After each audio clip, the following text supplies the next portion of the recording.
My name is Dr. Alex Spira with Virginia Cancer Specialists and U.S. Oncology Research.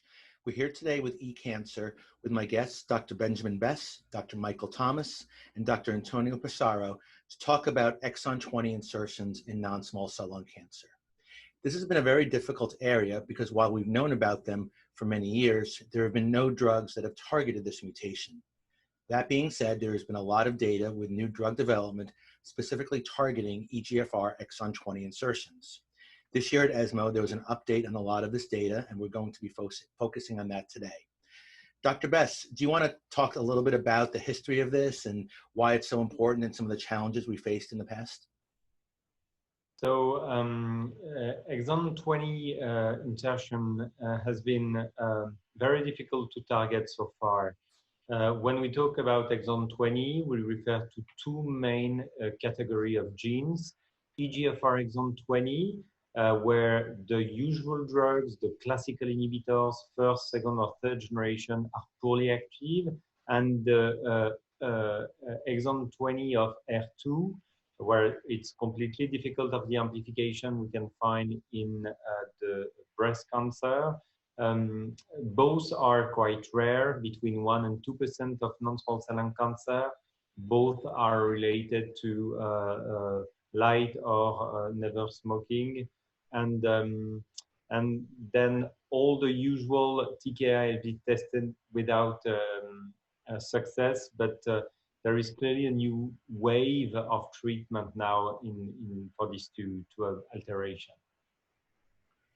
So in my practice, I see this about 5% of the time, maybe a little bit more, a little bit less. And as you said, clearly present in more non-smokers than smokers, so they tend to be younger with this. I tend to treat these patients with standard chemotherapy, sometimes with immunotherapy. Dr. Thomas, how do you usually treat these patients, and do you notice anything special or different than I've just talked about? Well, as Benjamin Besse already mentioned, those patients have a rare prevalence. It's ranging between 0.5 to 1%. If you focus on EGFR exon 20 insertions, those are 10% of the total, or at least 5% of the total population with EGFR alterations. Which is this number, and you have to detect those patients first. So it's important that you have an adequate testing strategy in place. And to give an answer to your question, for the time being, or if I would reflect, on the last 12 months, there only have been trials in place where we participated in to transfer patients to respective compounds, but if this is not possible, then it's usually we employ plain chemotherapy, often combination platinum-based with pemetrexed, and then we experience response rates ranging from 25 to 30%, and a median PFS of 5 months, something like that. So, as you mentioned, there's been a lot of excitement about a lot of clinical studies, and I think the three major drugs that we've seen so far is poziotinib, mobocertinib, formerly known as TAX-788, and amivantamab as well, all of which are in clinical studies and all have shown a lot of promise for them. Dr. Passaro, can you talk a little bit about your experience and how you treat these patients as well, and then we can talk about some of the newer abstracts that we've had as well. There's also data, I should point out, not at ESMO, but previously with higher doses of osimertinib as well. So in the last years, all of us treated patients with the exon 20 insertion with the standard tyrosine kinase inhibitors, more with afatinib, with no good improvement in efficacy endpoint, but was the only evaluation option in clinical practice. And this was a real need for all of thoracic oncology in clinical practice. In the last years, we saw very different kind of tyrosine kinase inhibitors, so new agents that are coming up step by step. But the first need for us that we have to identify the real target for exon 20 insertion that is very, very different from the other mutation of the EGFR. We have a permanent active conformation that reduces the activity of the different kind of tyrosine kinases. So these years we saw different representation also in the ASCO and the ESMO that presented the activity of different tyrosine kinase inhibitors. So one of the most interesting was the data that presented the double dosage of osimertinib presented in the ASCO of this year. So it was very interesting with the an activity of a median progression-free survival only in about 20% of 9 months and more. That is interesting to looking forward. But in the other hand, we have a different kind of specific tyrosine kinase inhibitors today under evaluation, and the data presented this was very, very interesting. So, the higher doses of osimertinib you talk about and referred to presented at ASCO was a small study. I think, of 10 to 20 patients. 21.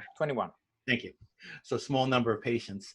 And it did show some response rates. Have you ever used that for a patient since it's an FDA-approved drug? Have you ever given it to somebody that you cannot get on a study? No, we don't use in clinical practice the osimertinibs for exon 20, and I don't know the real effective in this kind of patients. Yeah. No, similarly here, we have not used it, and obviously there are limitations by what is reimbursed. So I think one of the older drugs that has been out for a long time is poziotinib. The phase 1 has been out for quite some time. I think originally done with Dr. Hamack at MD Anderson, and we recently had an update from this at ASCO this year. Dr. Besse, do you want to talk a little bit about poziotinib? I don't know if you have personal experience. It's had kind of a very long journey with a lot of changes over time. So can you talk a little bit about that? And we also have one of the abstracts, one of the updates from the Zenith 20 study at ESMO this year. Yes, so yes, I used poziotinib within a clinical trial. Initially, on a, as you said, single center, small data set, we saw response rate around 40%, so very encouraging.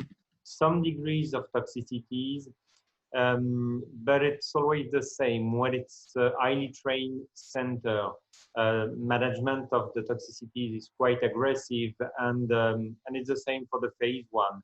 When you escalate the dose in highly specialized centers, you can maybe go a bit high, but since the patients are seen all the time and they are aggressively managed, well, it's tolerable. Now, when they move to a phase 2 in more centers, the results were much more disappointing. At ESMO, they reported the data on 90 patients, and the response rate was only 14%, which is clearly lower than expected. In R2, it was 25% with a PFS of 5.5 months.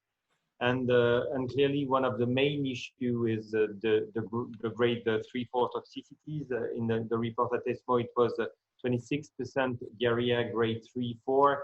You have to remind that the diarrhea that is grade 3, it's more than 7 stools a day. So it's really something that is not compatible with a good quality of life, and of course some major rash. So all these toxicities are dose dependent. As for any TKI, you can decrease the dose, but maybe decrease the efficacy. And probably part of the issue with this drug is probably the dose that was tested in phase 2 was not adequate, or at least the scheme. Maybe an escalation of the dose in the phase 2 would have been more appropriate. I agree completely, Dr. Besse. I think one of the interesting things is when this started as the single center phase 1 study, the response rates were, incredibly high, and the excitement, I think it was at World Lung a few years ago, I think in Toronto, everybody was incredibly excited. And I think it suffers from one of the classic early phase 1 studies where you pick the perfectly healthy patients with incredibly close monitoring. You're smiling, so it looks like you're agreeing with me.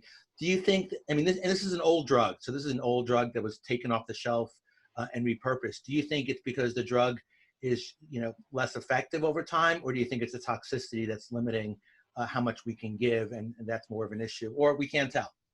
Difficult to say. What is clear is that it's not sparing the wild type EGFR, so it induced toxicity.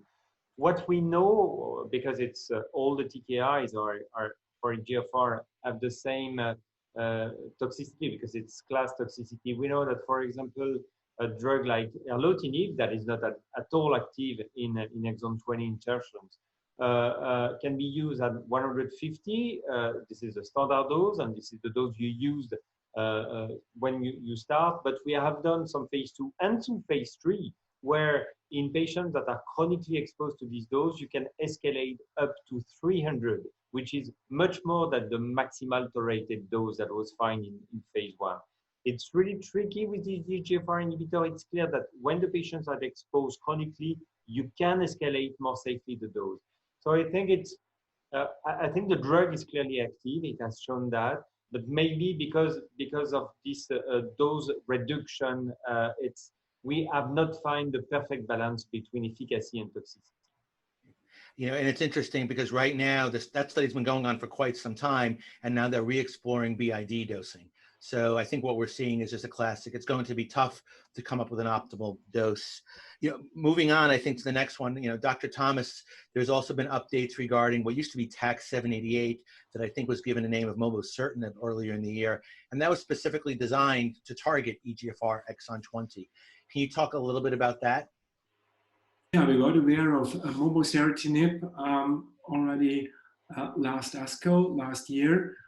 There has been a presentation on the compound by Passaro, and this has been, you know, on 28 patients with an exon 20 insertion, and there it has been reported that it results in a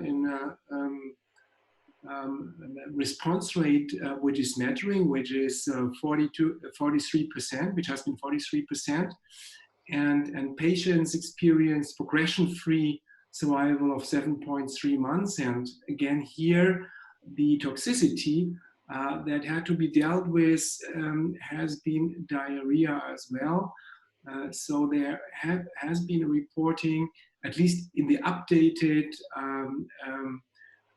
results and updated toxicity reports in addition of this trial, of grades 3-4 diarrhea in a range of something about 10%, which is of course important, which then again requires dose adoption and management strategies in those patients. But the efficacy with the response rate of 43%, PFS of 7.3 months is better than, for instance, that what could be shown with plain chemotherapy. At least there has been no direct head-to-head comparison yet. Respective trial is underway currently. But if you check back to cohort data, for instance, going into the Flatiron database, then you can see there that response with chemo is 25 to 30%, and PFS is something around 5 months. So it, at least from those phase 1-2 data, you get the impression that this compound should be superior than combination chemotherapy, but we have to await the phase 3 trial results on that. Yeah, so I think, you know, some of the interesting things, and we'll get back to this in a second. So it does, you know, there is clearly a real toxicity here in grade 3-4, as Dr. Besse pointed out. Grade 3 to 4 toxicity is still really difficult. You know, people I do think did better with some dose reductions. I think the starting dose was 160 and came down to 120 over time. So I think there is some, you know, interesting data there. And they're also reporting, we'll talk about in a minute, some of the first line data compared with chemotherapy as well. You know, I think one of the important things that for me to take home messages, we're all used to EGFR inhibitors with response rates, you know, measured significantly greater than 50% with not a lot of toxicity, and, you know, PFS and DFS is, you know, measured in the 1 to 2 year time frame. And I think as a class, we haven't seen that. Not that these are bad drugs, but I think it's important to take home message that, you know, the current first generation of these drugs is not going to be as good as osimertinib for regular EGFR mutations. Dr. Passaro, do you want to talk a little bit, and this is not you know, been a big discussion at ESMO this year, but amivantamab is also, you know, it's a monoclonal, so it's a different mechanism of action. Do you want to touch base a little bit about that? I think there was some data at ASCO, and hopefully there'll be updated data forthcoming as well. maybe at the present time, the amivantamab is one of the most interesting for the exon 20 insertion, but it's a very different kind of drugs. It's a fully human anti-EGFR MET antibody. And the data presented this year and ASCO was a very, very interesting with the over response rate more than 35%, about 35 and 40%, with a median progression-free survival on about 80 months. So this data was balanced with a rate of G3 or more toxicity on about 35%. And of course, these data are intriguing if we consider the possibility to use this drug in clinical practice. And this is a very interesting drugs at the present times under development also in first line setting is in combination setting also for EGFR positive disease. Yeah, so, and as you discussed, it's a different mechanism of action, which is a challenge. You know, the other two drugs we talked about previously are oral. So having IV is going to be a little bit more of a challenge. There are some patients that did get infusion-related reactions. That drug was filed in the United States, at least for breakthrough approval. So it seems to be, you know, a very exciting drug as well. And, you know, there's obviously a lot going on in the field. Also at ESMO this year, there was a few other compounds that were talked about. One is CLN. There's also some updates on Tarlox as well. So there's been a few other molecules as well in this. So it appears to be a very interesting and deep area. Rather than delve into that into huge detail, and there's also a drug from Daiichi also that has been shown some interesting preclinical activity as well. What I thought we would spend some time on today really is where do you think these drugs are going? You know, as I mentioned before, and I've seen some smiles on some people's faces, you know, these drugs don't appear to be as active as osimertinib. So I think the question ultimately is, most of these studies are in the second line. At ESMO, there is a clinical trial in progress comparing mobocertinib with chemotherapy in the first line setting. Do you think these drugs will be relegated to second line? Do you think they'll be done in the first line setting? Do you think they'll be combined? Dr. Besse, it'd be interesting to hear your comments, and we can have a little bit more of an open discussion since there's clearly not a lot of data on any of these approaches right now. How do you think these drugs are going to end up? Well, the data, as Michael said, the data that we have from the efficacy of platinum-based chemotherapy is not amazing. In EGFR exon 19, exon 21, the activity of the chemotherapy is a bit better than accepted because those patients are mostly light or never smokers, so there are few comorbidities, so you can treat them easily with chemo. Even if it's mostly light or never smoker, it seems that the activity of the chemo is a bit lower in exon 20. So I think the design of the mobocertinib trial is fair. The data that we have with the drug, with the PFS that is 7.3 months in pre-treated patients, for me is enough to go first line. As you said, you will not expect a PFS of 18 months like you have with osimertinib, but again, we're talking about platinum-based chemotherapy with toxicity is quite significant. Let's see, but it will not be the same toxicity, but I think the duration of response of TAC is 13 months, of mobocertinib, I mean. So I think we might have the chance to have a positive trial. And to be honest, I will be very, well, I would completely agree to use such drug upfront. As Antonio said also, the amivantamab is a completely different category with quite different toxicity profile. But again, I think it's a molecular abnormality for which there is a huge unmet need. I think these drugs would really make it as a single agent first line. You know, for me, there's thinking about it, there's the nice thing about having an oral therapy, which is what many of our patients would like, assuming it gets improved. But, you know, the response rates from first line carbo-pem is pretty high. It's, you know, 65%, which is, you know, we don't have a lot of good first line data yet for any of these drugs, but it may even be higher. So there's going to be a big yin and yang, as they say, as to what, you know, people would like to do. And then obviously is the reality. You know, I guess, Dr. Thomas, what are your thoughts? And I guess another question is, Do you think ultimately, I know these studies are ongoing, at least in phase 1, do you think they would be combined with chemotherapy? So do you think there's a role for that? And is that something you would be interested in seeing data on? Yeah, well, as already emphasized, we know that this first-line trial with mobocertinib in comparison to chemotherapy is coming, and there will be this comparison.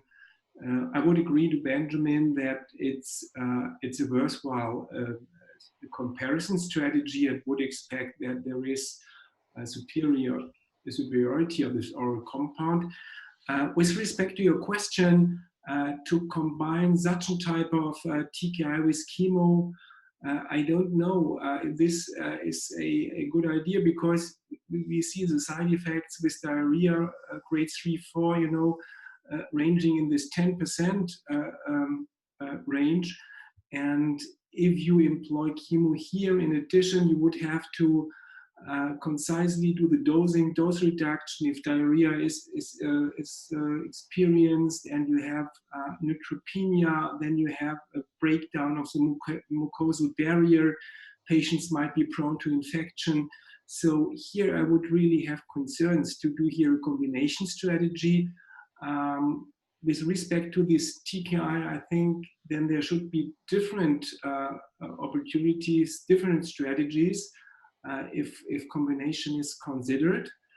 In terms of the antibody, amivantamab, well, here combination with chemo might work, because we don't see, you know, this side effect of diarrhea in this extent as it's given mobocertinib, though here it could be a strategy, and potentially, yeah, could increase or could contribute conceptually to the efficacy due to the potential ADCC activity amivantamab might exert, and chemotherapy might, you know, contribute to a different antigen release, and so on and so on.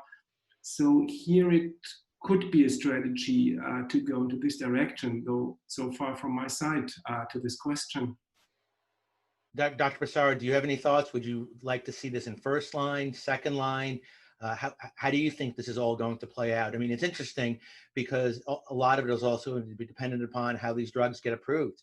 You know, we actually have, you know, certainly in the case of amivantamab and mobocertinib, two drugs that are probably relatively close in the development process. Positionib, I'm not sure. I mean, it appears to be very good, but they're still obviously having some dosing issues. So there's going to be a lot of moving parts. I mean, part of it will be, you know, which one gets to the finish line first, at least here in the United States. And then secondarily, you know, how do people going to be thinking about all these things as well? You know, certainly I think most of us think it's going to be approved in the second line setting first, but then, you know, how do people approach it and where's the development path? So I'll be curious your thoughts. Yes, it's the history of the EGFR positive disease from the BR21 in the wild type disease from the study of Francis Chapa shows starting from the second line and moving on the first. Of course, mobocertinib and amivantamab maybe have the power to move in first line, and we need, of course, data from the first line also to understand the possibility of the sequence treatment, because one of the important things for patients with exon 20 that coming out from the study of positionib, more than 60% for pretreated patients receive immunotherapy. And immunotherapy higher the risk of pneumonitis in this kind of patient. This is very, very important for our clinical practice. So we have, of course, to try to move this drug in the first line setting, or if activity is confirmed, also to improve the sequential line for the future. And all great points, and I think we're all very much on the same page, and it's a fascinating time. We're almost out of time, so I'll just ask for some parting thoughts from everybody. You know, my thoughts are very simple. You know, we have a lot of great drugs that are in promise for something 5 years ago we didn't even have a single drug for, so how exciting is that? I think for me, the take-home message is if you don't test, you can't treat. So we always forget that the most important thing is to testing your patients, whether or not by from the tumor sample or liquid biopsies, and that's a completely separate discussion. But, you know, testing rates, no matter where you are, even in the United States, where we think we're great, are still not where they should be. So we must be testing for these. And not only that, but identifying the appropriate mutations. You know, I've seen many patients see EGFR mutations, and the doctors, I've seen them in second opinion treated with osimertinib because all they see is EGFR. So it's important to understand what we're testing for and to test. And then clinical trials, right? We have a lot of drugs that we've never had before, and the only way we're going to get to the finish line is by getting these patients on clinical studies. And I think for me, that's the most important thing. I'll go in order. Dr. Besse, any parting thoughts? I agree. What we can say is that exon 20 EGFR, exon 20 R2 are targets, and we have drugs. But as we said, it's the first generation, it's the beginning of the story. We might find in the future, like osimertinib does on exon 19 and exon 21, drugs that are more specific for exon 20 and less potent on the wild type EGFR. So to get, let's say, more friendly drug. It's the beginning of the story, but the drugs and the efficacy is there. Dr. Thomas, parting thoughts? Yeah, I think I really would emphasize as well, testing matters and testing is key. And it's important to do it nowadays in a concise manner, to have the information which could allocate patients to appropriate treatments. And here, I think if it's affordable and available, NGS testing, DNR-based and RNA-based is very good. You receive information on gene fusions if you do RNA NGS, and if you do DNA NGS, you have the information on mutations, insertions, and all those alterations. And as we have seen now, it's very exciting. Just in this tiny population of exon 20 insertion patients, which is 0.5 to 0.7% of the total population, we now have several compounds which will come in place or potentially come in place.